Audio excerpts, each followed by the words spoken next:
Okay, I want to go into that, Bishop. So is there a difference between being crushed by the hand of God versus suffering the consequences of your own decisions?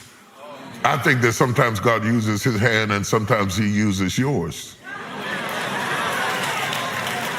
Yeah, sometimes he uses yours, but see, you cannot get God's people out of God's hand.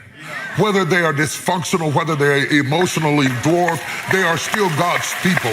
Whether they make bad decisions or stupid decisions or terrible mistakes, you cannot get them out of God's hand. The souls that are in the Father's hands, no man can pluck them out. Some of them are smart souls, some of them are proud souls, some of them are arrogant souls, some of them are prejudiced souls, but they are in God's hands, and God will keep working with them and reshaping them and breaking them and making them again and breaking them again until they become what he had in mind. Every branch of me that beareth fruit, every branch of me that's doing kind of good, he says the reward is I prune it that it might bring forth more fruit. When God gets ready to take you up, he always cuts you back. There will be some exodus, there will be some loneliness.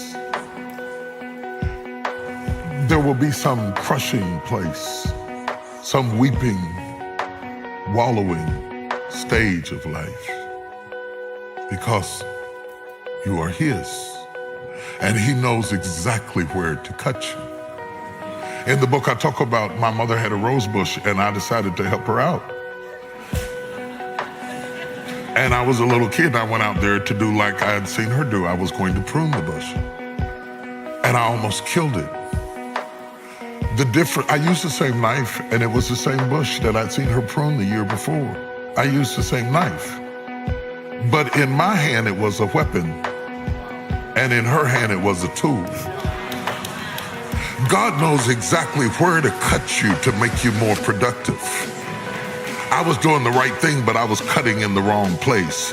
Mama knew exactly where to cut that bush in order to make it go from fruit to more fruit, to much fruit. God knows exactly where to crush you, to bring you to the place that you need to be.